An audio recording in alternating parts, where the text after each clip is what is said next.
Assalamualaikum warahmatullahi wabarakatuh. Alhamdulillah, alhamdulillahi rabbil alamin. Wassalatu wassalamu ala ashrafil anbiya'i wal mursalin, sayyidina wa maulana Muhammadin wa ala alihi wa ashabihi wa sahbihi ajma'in. Amma ba'du. Pemirsa TV One yang dirahmati oleh Allah Subhanahu wa taala, memiliki anak yang soleh adalah harapan kita semua.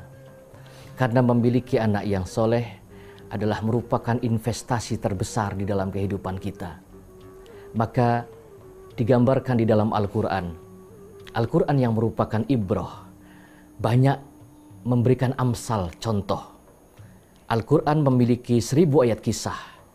Kisah-kisah di dalam Al-Quran ini patut dijadikan ibrah untuk kita, untuk menjalani kehidupan kita di dunia ini.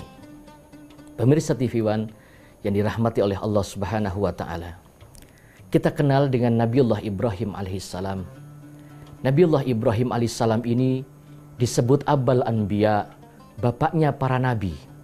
Karena jika nabi sumbernya tidak dari Nabi Ibrahim, maka pasti diragukan kenabiannya. Nabi Ibrahim alaihissalam dikenal dengan sebutan Khalilullah. Khalilullah adalah kekasih Allah.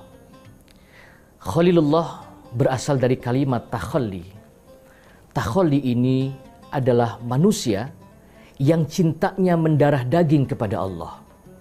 Cinta Nabiullah Ibrahim alaihissalam kepada Allah luar biasa. Maka disebutkan Khalilullah karena cintanya takhalli mendarah daging.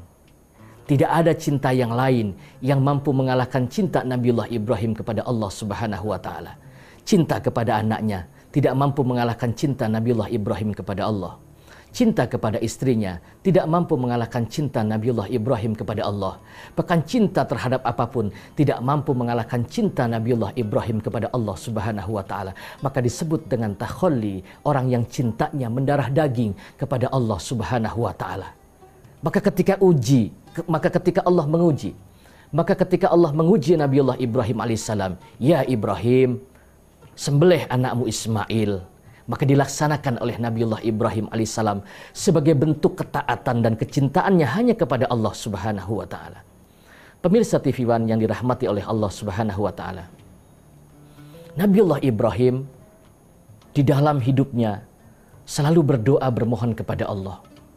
Apa doa yang terkenal? Yaitu Nabiullah Ibrahim berdoa, "Rabbi habli minas solihin. Rabbi habli minas solihin." Ya Allah, karuniakanlah kepada kami anak-anak dan keturunan yang soleh dan solehah. Mengapa Nabiullah Ibrahim menginginkan anak yang soleh? Tidak menginginkan pangkat dan jabatan yang tinggi, tidak menginginkan harta yang banyak, tapi yang diinginkan oleh Nabiullah Ibrahim alaihissalam hanya satu, menginginkan punya anak dan keturunan yang soleh dan solehah. Karena kalau kita punya anak soleh, walaupun orang tuanya bodoh, orang tuanya nggak ngerti agama, orang tuanya ahli maksiat sekalipun, tapi anaknya bergaul dengan orang-orang soleh, anaknya dididik dengan pendidikan agama, anaknya menjadi anak yang soleh, maka orang tuanya yang ahli maksiat sekalipun, jikalau dia punya anak yang soleh, maka anak yang soleh mampu mengangkat harkat derajat orang tuanya, diangkat masuk ke dalam surganya Allah Subhanahu wa taala. Ini dikisahkan di dalam kisah Nabi Musa alaihissalam. Satu ketika Nabi Musa sedang berjalan dengan sahabatnya Nabi Yusha bin Nun untuk mencari Nabi Khidir alaihissalam. Di tengah perjalanan, Nabi Musa alaihissalam melewati sebuah kuburan.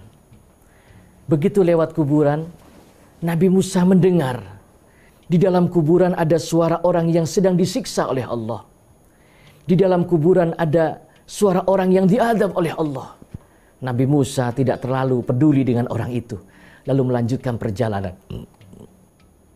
Setelah 4 tahun dan telah berjumpa dengan Nabi Khidir, Nabi Musa akan kembali ke rumah.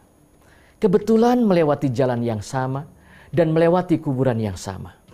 Begitu lewat kuburan yang sama, yang 4 tahun lalu yang dilewati oleh Nabi Musa berhenti.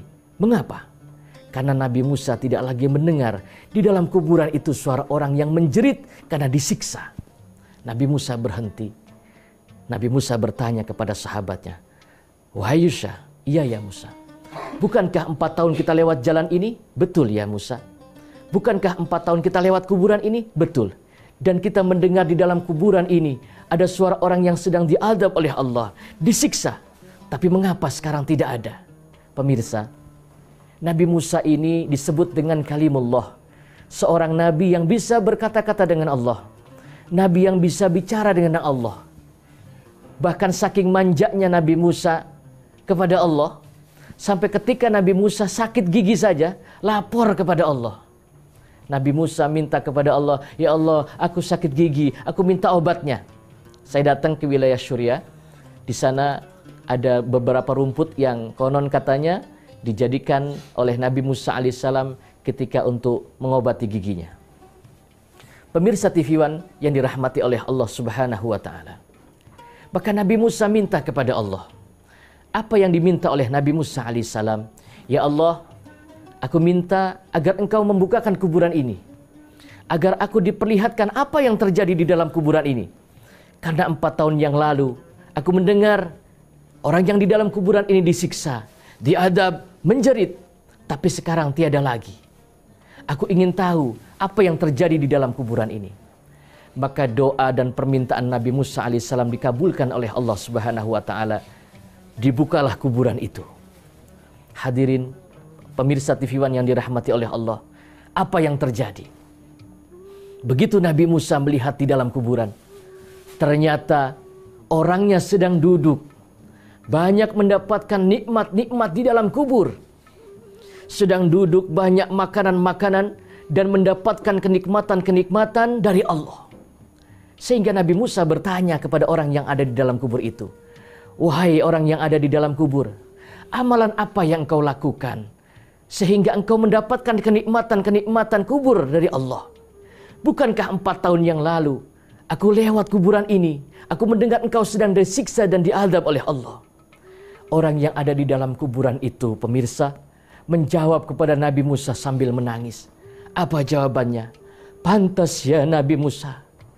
Jikalau aku disiksa dan diazab di dalam kuburan ini, pantas ya Nabi Musa. Karena saya ketika hidup, kerjaan saya hanya nabung dosa-dosa dan maksiat ya Nabi Musa. Pantas jikalau aku disiksa, diazab di dalam kuburan ini. Hanya untungnya ya Nabi Musa, ketika aku meninggal dunia, aku meninggalkan seorang istri yang sedang hamil tua.